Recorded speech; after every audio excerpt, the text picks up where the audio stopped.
बाप्पा मोरया रे या न्यूज 18 लोकमत विशेष कार्यक्रमामध्ये मी विशाल पाटील आपल्या सगळ्यांचं स्वागत करतो. खरं तर बाप्पाची कृपा आयुष्यात केव्हा कधी कशी होईल हे कधीच सांगता येत नाही. खरं तर ती कृपा होण्यापर्यंत आपला त्याच्यावरती विश्वास असणंही तितकंच अत्यावश्यक आहे. आणि त्याच अनुषंगानं बाप्पा मोरया रेच्या आजच्या भागामध्ये आपल्यासोबत जोडले गेलेले आहेत ते म्हणजे दिग्दर्शक आणि अभिनेते प्रसाद ओक. प्रसादजी, खूप खूप स्वागत तुमचं बाप्पा मोरया रे या विशेष कार्यक्रमामध्ये. धन्यवाद. बरं, गणपती बाप्पा सध्या सगळीकडे विराजमान झालेले एक वेगळं वातावरण आपल्याला पाहायला मिळतंय. यंदाचं वर्ष हे प्रसाद ओक यांच्यासाठी किती वेगळं आहे? म्हणजे जसं मी अगदी सुरुवातीला म्हणालो की बाप्पांची कृपा होण्यापर्यंत आपल्याला वाट पाहावी लागत असते आणि मग तो क्षण येतो आणि बाप्पा आपल्याला सगळं काय देतो. प्रसादजी, निश्चितच तू म्हणालास त्या प्रश्नातच तुझं उत्तर आहे की जे एका कलाकाराला हवं असतं ते सगळं अचानक एकाच वर्षात बाप्पाने मला दिलं आहे. 2022 माझ्यासाठी अत्यंत महत्त्वाचं वर्ष आहे. चंद्रमुखी ही माझी ड्रीम फिल्म होती जी यावर्षी प्रदर्शित झाली, ज्याला उत्तम प्रतिसाद मिळाला. आणि त्यानंतर 15च दिवसात धर्मवीर पण प्रदर्शित झाला आणि धर्मवीरला सुद्धा उदंड प्रतिसाद मिळाला. एका नटाला, एका दिग्दर्शकाला, एका कलाकाराला अजून काय हवं असतं? हा निव्वळ बाप्पाचा आशीर्वाद आहे. कदाचित तो असं म्हटलं असेल, तुला थांबवलं आहे बरीच वर्ष, पण जेव्हा तुझी वेळ येईल तेव्हा दोन्हीचा आनंद तुला मी देईन, असा कदाचित डबल आशीर्वाद बाप्पाचा मिळाला आहे. बरोबर. त्यामुळे हे वर्ष माझ्यासाठी फार महत्त्वाचं आहे.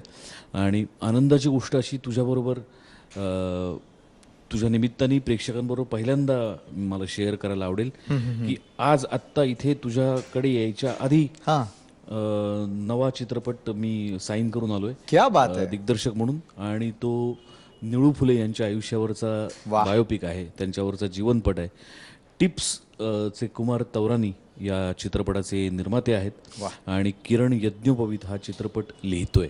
त्यामुळे हा तिसरा आशीर्वाद याच वर्षात बाप्पाने मला दिलेला. बरोबर आहे. त्यासाठी heartiest congratulations and all the best Prasad. बरं, एक विचार असं वाटतंय की दोन्ही सिनेमे एकत्र जरी आले, मागे पुढे फार फार तर एक 15 दिवसांचा फरक, पण त्यावेळेला देखील दोन्ही भूमिका या वेगवेगळ्या होत्या. म्हणजे चंद्रमुखीमध्ये एका दिग्दर्शकाच्या भूमिकेत जाऊन तो प्रवास मांडणं आणि दुसरीकडे धर्मवीरसारखं एक चॅलेंजिंग चित्रपट स्वीकारणं, त्यातली भूमिका स्वीकारणं, दोन्हींमध्ये तारांबळ नाही झाली कधी? हो, नाही, प्रचंड तारांबळ झाली. आणि या सगळ्या तारांबळीचाच प्रवास माझं जे पुस्तक येत आहे त्यात मी सविस्तर मांडलेलं आहे. बरोबर. माझा आनंद नावाचं पुस्तक येत आहे. धर्मवीरच्या संपूर्ण प्रवासाबद्दल एक मुद्दा अधोरेखित करायला फार आवडेल की हे पुस्तक राजकीय नाही. बरं. याचा राजकारणाशी काहीही संबंध नाही. मुळात माझाच राजकारणाशी काही संबंध नाही, त्यामुळे माझ्या पुस्तकाचाही काही असू शकत नाही. हे पुस्तक टोटली कलाक्षेत्राशी निगडित आहे. एका कलाकाराला किंवा अनेक कलाकारांना, एका दिग्दर्शकाला प्रवीण तरडे सारख्या, एका निर्मात्याला मंगेश देसाई सारख्या, काय काय करावं लागतं धर्मवीर सारखी निर्मिती प्रत्यक्षात उतरवण्यासाठी. तर या आमच्या सगळ्यांच्या प्रवासाची एकत्र असलेली ती कहाणी आहे माझा आनंद या पुस्तकातली. त्यामुळे तारांबळ तर प्रचंड उडाली होती, कारण चंद्रमुखी चा मी दिग्दर्शक होतो, धर्मवीरमध्ये मी मुख्य अभिनेता आहे. आणि दोन्हीच्या डेट 15 दिवसाच्या फरकाने आल्यामुळे चंद्रमुखीचं पोस्ट प्रोडक्शन संपत आलेलं असताना धर्मवीरचं डबिंग सुरू झालं आहे. बापरे. त्यामुळे दिवस रात्र काम चालू होतं. पण त्याचा कधी थकवा किंवा कधी त्रास नाही आला. त्याचा जास्तीत जास्त आनंदच मला घेता आला, कारण अशी संधी वारंवार देव देत नाही की घे मुबलक काम कर. तर अशी जेव्हा संधी मिळते तेव्हा कंटाळून थकून चालणारच नाही, चालणार नव्हतंच. त्याचा दोन्हीवर इम्पॅक्ट झाला असता, निगेटिव्ह इम्पॅक्ट झाला असता. त्यामुळे मी अजिबात थकलो नाही, अजिबात कंटाळलो नाही. दुप्पट एनर्जीनी, दुप्पट ताकदीने काम केलं आणि दोन्ही चित्रपटांना योग्य न्याय देण्याचा माझ्याकडून पुरेपूर प्रयत्न केला. बरं, लिखाण आणि पुस्तकाबद्दल मी विचारणारच आहे. मात्र एक योगायोग जो घडला की एकाच वेळेला 2 चित्रपट येणं, ते हिट ठरणं आणि स्वतःची एक वेगळी आयडेंटिटी क्रिएट करायला मिळणं, बाप्पाचा खरं तर तो आशीर्वाद होता. मात्र आणखी एक शंका जी सर्वसामान्य प्रेक्षकांच्या मनामध्ये आहे ती म्हणजे अशी की धर्मवीर रिलीज होणं आणि त्यानंतर झालेला सत्तापालट याचा खरोखर काही संबंध आहे का? याचा खरोखर अगदी प्रामाणिकपणे एक सच्चा कलाकार म्हणून सांगायचं तर मला याच्याबद्दल काहीच माहिती नाही. बर. म्हणजे हा पालट होणार होता का नाही, तो धर्मवीरमुळे झाला का नाही, असं अनेक लोक म्हणतात. पण मला मला माहीत नाही. मी तो एक वेळ साधली असा थेट आरोप होतो ज्या वेळेला निर्मात्यावरती आणि त्या अभिनेत्यावरती, त्यावेळेला काय? नाही, अभिनेत्यावरती तो आरोप होण्याचं खरं काही कारण नाही. बरं. कारण मी तो एक चित्रपट म्हणून तो स्वीकारला, एक कलाकृती. अशी कलाकृती वारंवार करायला मिळत नाही. धर्मवीर सारखे चित्रपट 10-10, 15-15 वर्ष बनत नाहीत. बरोबर. अशी भूमिका सतत वाट्याला येत नाही.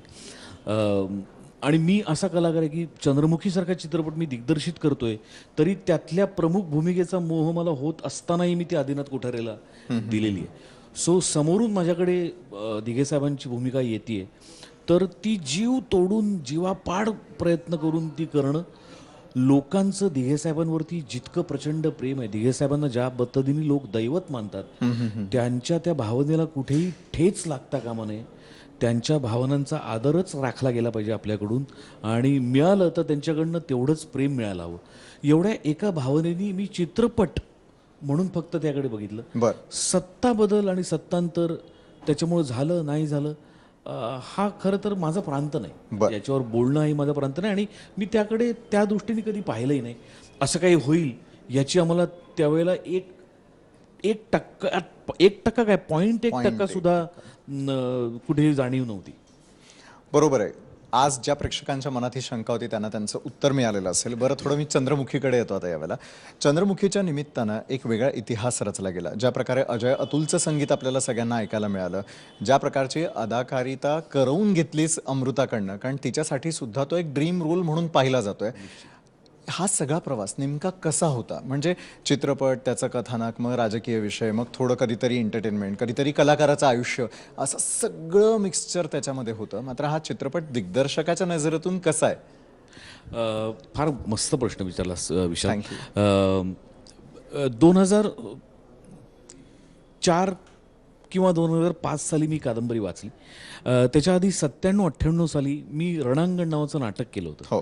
जे विश्वास पाटलांनी लिहिलं होतं. त्या नाटकाच्या निमित्ताने आमची ओळख झाली, मैत्री झाली, आणि रणांगण त्यांनी ज्या पद्धतीने लिहिलं होतं त्या लिखाणाने मी एवढा झपाटलो गेलो की त्यानंतर मी त्यांचं वाचन करायचा सपाटात लावला. बरं. मग झाडाझडती असेल, महानायक असेल, पानिपत असेल, ज्याच्यावरनं रणांगण नाटक आलं, आणि अशा त्यांच्या सगळ्या कादंबऱ्या वाचता वाचता 2004-05 साल उजाडलं. चंद्रमुखी माझ्या हातात यायला, आणि ती कादंबरी माझ्या हातात आल्यानंतर मला असं वाटलं, जे स्वप्न मी उराशी घेऊन मुंबईत आलोय दिग्दर्शक होण्याचं, त्यासाठी या कादंबरी इतकं दुसरं प्रभावी आत्ता माझ्या हातात काहीच नाही. बरं. म्हणजे माझी जर पहिली फिल्म कुठली असायला हवी तर ती चंद्रमुखी असायला हवी. आणि तेव्हापासून मी विश्वास पाटलांच्या मागे लागलो होतो. पण 2004-05 साली त्यांनी माझ्यावरती का विश्वास टाकावा, तसं मी काहीच केलं नव्हतं. म्हणजे जेणेकरून त्यांनी मला होकार द्यावा. मग काही झालं नाही. ते म्हणाले, अरे आत्ता नको बघू, तो अजून काम कर खूप. मग 2009 साली मी आणि पुष्करनी मिळून हाय काय नाही काय नावाचा सिनेमा दिग्दर्शित केला. हो. पण तो जॉनर विश्वास पाटलांच्या पथ्यावर पडणारा नव्हता. हाय काय नाही काय हा तद्दन व्यावसायिक चित्रपट आहे, टिपिकल कमर्शियल कॉमेडी याला आपण म्हणतो. त्यामुळे तो चित्रपट बघून त्यांनी मला चंद्रमुखीची परवानगी द्यावी हे मला अपेक्षित नव्हतं.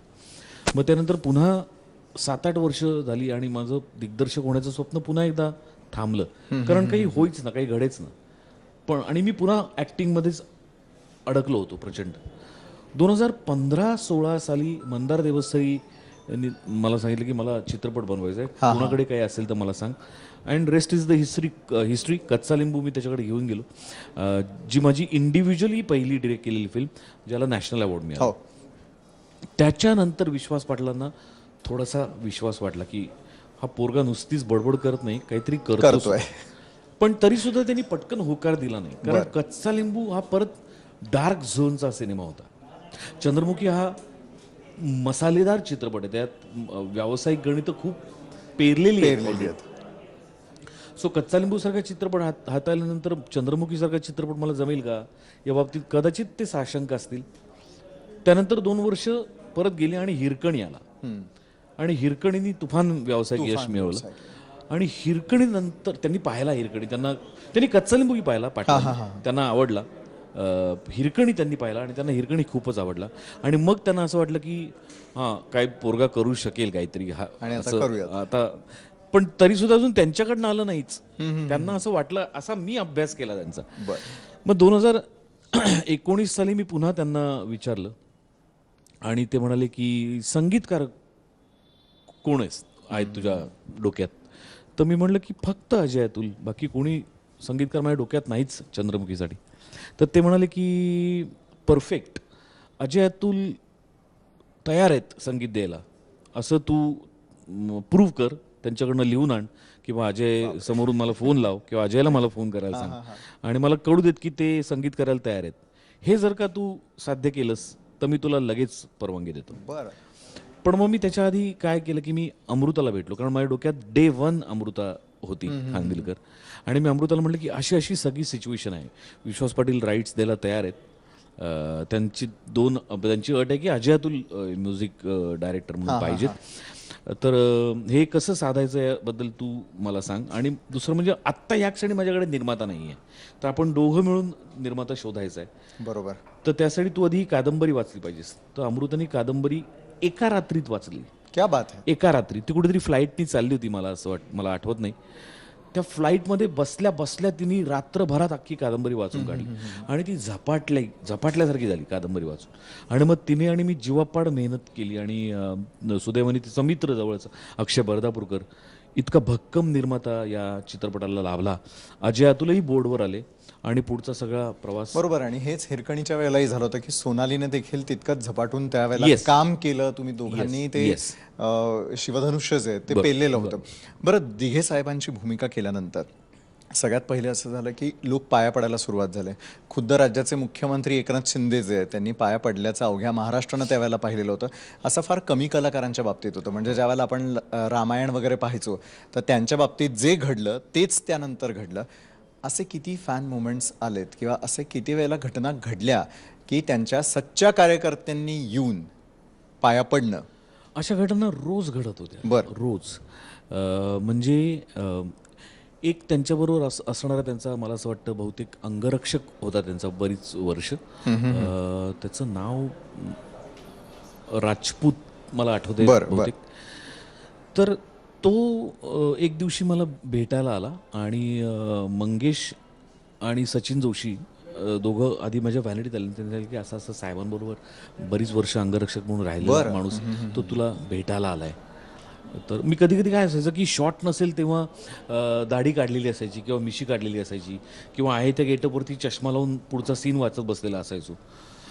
पण येणाऱ्या माणसांच्या डोक्यात दिघे साहेबांची जी प्रतिमा आहे त्याला तडा जाऊ नये म्हणून ते यायच्या आधी मी परत सगळं व्यवस्थित फ्रेश वगैरे व्हायचो. म्हणून हे मला आधी येऊन सांगायचे की 5 मिनिटांनी अशी अशी व्यक्ती येते तुला भेटायला. तर त्यांनी सांगितल्यानंतर मी सगळं व्यवस्थित केलं, वीक दाढी मिशी सगळं व्यवस्थित.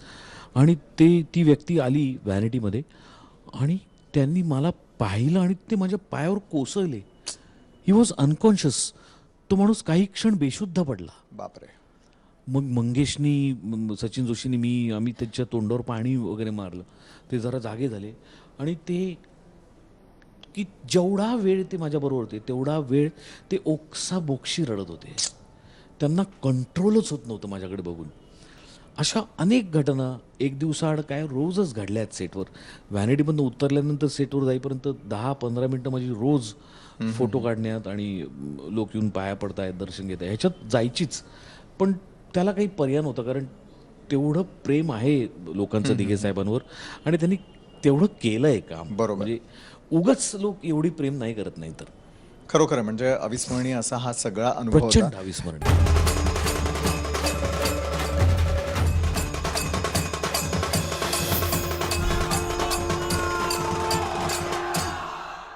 बाप्पा आपल्या सगळ्यांच्या समोर आहेत, प्रत्येकाच्या घरात या क्षणाला आहेत बाप्पांचं अस्तित्व यावेळेला. तर मला एक विचारावंसं वाटतं की 64 कलांचा अधिपती म्हणून बाप्पाकडे आपण पाहत असतो.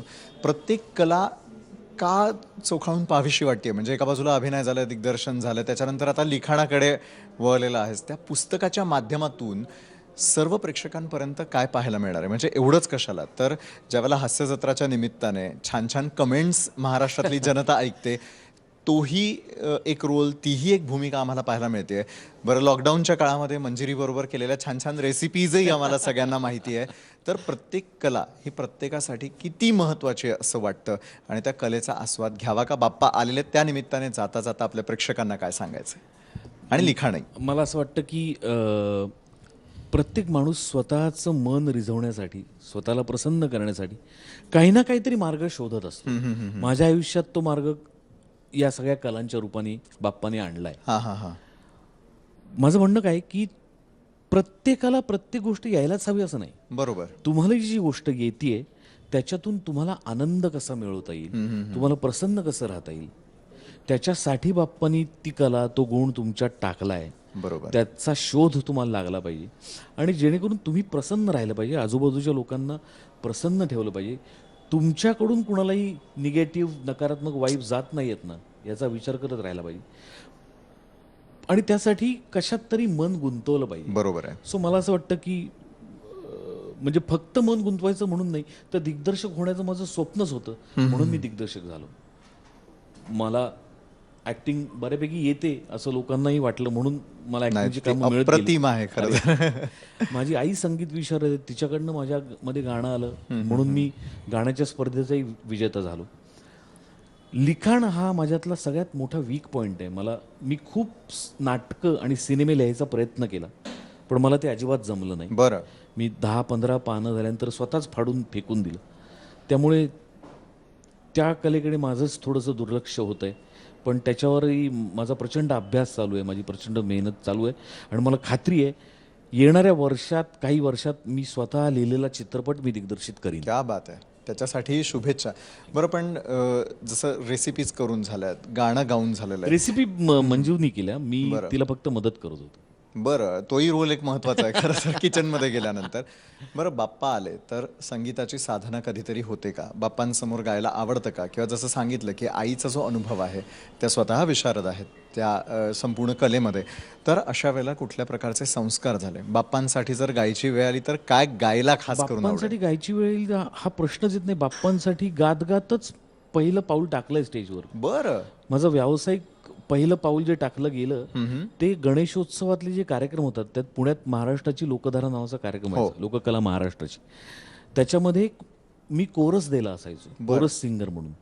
आणि कित्येकदा त्या कार्यक्रमात माझ्यासोबत स्वतः अजय गोगावले गायला असायचे. त्यामुळे अजयने आणि मी तेही दिवस पाहिलेत. रस्ती आम्ही कार्यक्रम केलेले आहेत गाण्याचे. मग काही 1-2 वर्ष मी कोरस सिंगर म्हणून त्या कार्यक्रमात राहिल्यानंतर मला प्रमुख गायक म्हणून पण संधी मिळाली. मला 2-3 गाणी इंडिव्हिज्युअली गायला मिळायची. मग कालांतराने त्याच कार्यक्रमाचा मी निर्माता झालो. मग पुण्यात व्यावसायिक नाटकं डिरेक्ट केली. पण विच्छा माझी पुरी करामधली बतावणी मी आणि सिद्धेश्वर झाडबुके आम्ही त्या कार्यक्रमात सादर करायचो आणि त्या कार्यक्रमात मी कोरस सिंगर म्हणून असायचो. आणि हे सगळे कार्यक्रम गणेशोत्सवात व्हायचे. बरोबर. एवढंच कशाला, तर 1ली ते 4थी, 4थी ते 10वी 2 शाळांमध्ये दगडूशेठच्या समोर पहाटे अथर्वशीर्ष पठण असायचं. वाह. तिकडे मी दरवर्षी गेलेलो आहे शाळेबरोबर आणि अथर्वशीर्ष पठण केलेलं आहे. कदाचित आज जी भाषा शुद्ध आहे त्याचे संस्कार गणपतीच्या समोर त्याच्याच पठणाने झालेले आहेत. त्यामुळे त्याच्याशिवाय काय होऊच शकत नाही. जाता जाता 2 ओळी बाप्पासाठी. ए देवा तुझ्या दारी आलो गुणगान गाया, तुझ्या इनामानसाचा जन्म जाई वाया. ए देवा दिली हाक उद्धार कराया, आबाळाची छाया तुझी समिंदराची माया. मोरया मोरया मोरया मोरया मोरया मोरया मोरया मोरया. धन्यवाद विशाल. बाप्पा मोरयाच्या निमित्तानं गप्पा केल्यात त्यासाठी धन्यवाद. तर आपण पाहिलं की प्रसाद ओक यांच्या आयुष्यामध्ये बाप्पांचं किती महत्त्व आहे आणि आयुष्य बदलण्यासाठी तो योग येणं किती महत्त्वाचं आहे आणि त्याची वाट पाहण्यासाठी असणारे पेशन्सही तितकेच महत्त्वाचे आहेत. तर आजच्या बाप्पा मोरया या विशेष कार्यक्रमामध्ये वेळ झाली इथेच थांबण्याची.